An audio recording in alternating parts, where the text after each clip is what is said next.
City జీవితమంటేనే ఉరుకుల పరుగుల జీవితం. ఎవరి బతుకు వాళ్లదే. మన ఇంటి చుట్టూ వందల కుటుంబాలు ఉన్నాకూడా అందరూ పరాయివాళ్లే. ఇక్కడ మనిషికి మనిషికి మధ్య అనుబంధం ఉండటం కూడా కష్టమే. రోజూ కనిపించే మనిషిని పలకరించే తీరిక ఉండదు.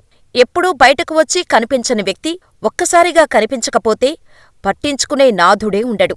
ఇంత దారుణంగా ఉంటుంది సిటీ లైఫ్. దీనికి సికింద్రాబాద్ వారాసిగూడలో జరిగిన ఘటనే నిదర్శనం. ఈ సంఘటన గురించి తెలుసుకుంటే కళ్లల్లో కన్నీళ్లు తెప్పిస్తోంది. తల్లి చనిపోయి వారం రోజులు అవుతుంటే తల్లి దహన సంస్కారాలకు డబ్బుల్లేక, ఇంట్లో పెద్ద దిక్కులేక, ఏం చేయాలో తెలియని స్థితిలో ఇద్దరు కూతుర్లు డిప్రెషన్లోకి వెళ్లి 9 రోజులుగా తల్లి శవాన్ని ఇంట్లోనే ఉంచుకున్నారు. ఆ తల్లి ఎలా చనిపోయింది? ఆమె భర్త ఏమయ్యాడు? తల్లి శవం పక్కనే ఎందుకు సూసైడ్ చేసుకోవాలనుకున్నారు? ఆర్థిక పరిస్థితులే కారణమా? ఉస్మానియా యూనివర్సిటీలో పనిచేసే రాజు అనే వ్యక్తితో 26 ఏళ్ల క్రితం లలితకు వివాహమైంది. వీరి అన్యోన్య దాంపత్యానికి గుర్తుగా వీరికి రవళిక, యస్విత అనే ఇద్దరు కూతుర్లు జన్మించారు.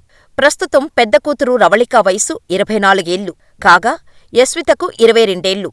చాలా కాలం హ్యాపీగా ఉన్న ఫ్యామిలీలో ఒక్కసారిగా మనస్పర్ధలు మొదలయ్యాయి. తరచూ భార్యాభర్తలు ఇద్దరూ గొడవలు పడుతూనే ఉండేవారు. దీంతో రాజు 2020లో ఎటో వెళ్లిపోయాడు. ఇలా ఒంటరైన లలిత తన తల్లి అండతో కుటుంబాన్ని నెట్టుకొచ్చింది. ఈ మధ్యే తల్లి కూడా కాలం చేసింది. తల్లి మరణంతో కుంగిపోయింది లలిత.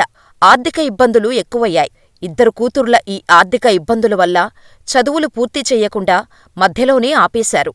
రవళిక బట్టల షాపులో, యస్విత ఈవెంటు మేనేజ్మెంట్ కంపెనీలో పనిచేస్తూ తల్లికి ఆసరాగా ఉంటున్నా సమస్యలు మాత్రం తీరలేదు.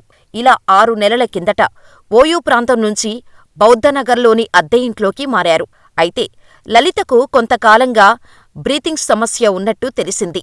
అయినప్పటికీ ఆర్థిక ఇబ్బందులతో ఇబ్బంది పడుతున్న లలిత ఆస్పత్రిలో చూపించుకోకుండా నిర్లక్ష్యం వహించింది.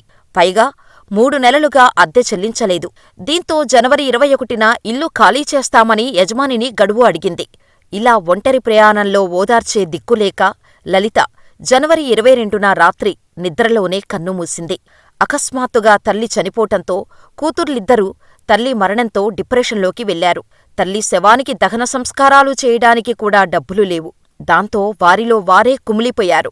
తల్లి మరణించిందని ఎవరికీ చెప్పలేదు. ఇలా అంత్యక్రియలకు కూడా డబ్బుల్లేక, తినడానికి తిండిలేక తీవ్ర మనోవేదనకు గురయ్యారు. సూసైడ్ చేసుకునేందుకు కూడా ప్రయత్నించారు. పదునైన వస్తువులతో ఇద్దరూ గొంతు మణికట్టుపై కోసుకున్నారు.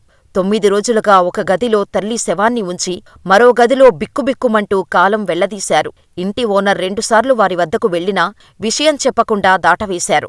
చివరకు శుక్రవారం ఇంట్లో నుంచి బయటకు వచ్చి తల్లి చనిపోయిన విషయాన్ని స్థానికులకు చెప్పారు. తల్లి దహన సంస్కారాలకు ఆర్థిక సాయం కోసం ప్రయత్నించారు.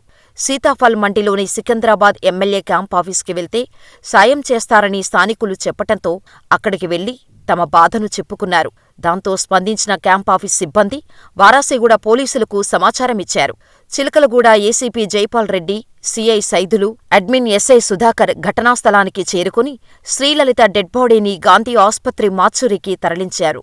అంబర్పేట్లో ఉన్న లలిత సోదరుడితో మాట్లాడి అంత్యక్రియలు పూర్తి చేసేందుకు ఒప్పించి అనుమానాస్పద మృతిగా కేసు నమోదు చేశారు పోలీసులు. వీరి గురించి ఇంటి ఓనర్ని అడిగితే గత నవంబర్లో ఇంట్లో అద్దెకు దిగారని, 3 నెలలుగా అద్దె చెల్లించటం లేదన్నాడు. వీళ్ల మానసిక పరిస్థితి కూడా సరిగ్గా లేదని, అందుకే ఇల్లు ఖాళీ చేయమని చెప్పామని ఇంటి ఓనర్ చెబుతుంటే 2 కుక్కలను పెంచుతున్నారని, వాటిని ఎప్పుడూ ఇంట్లోనే ఉంచుతారే తప్ప బయటకు తీసుకురారని స్థానికులు చెబుతున్నారు.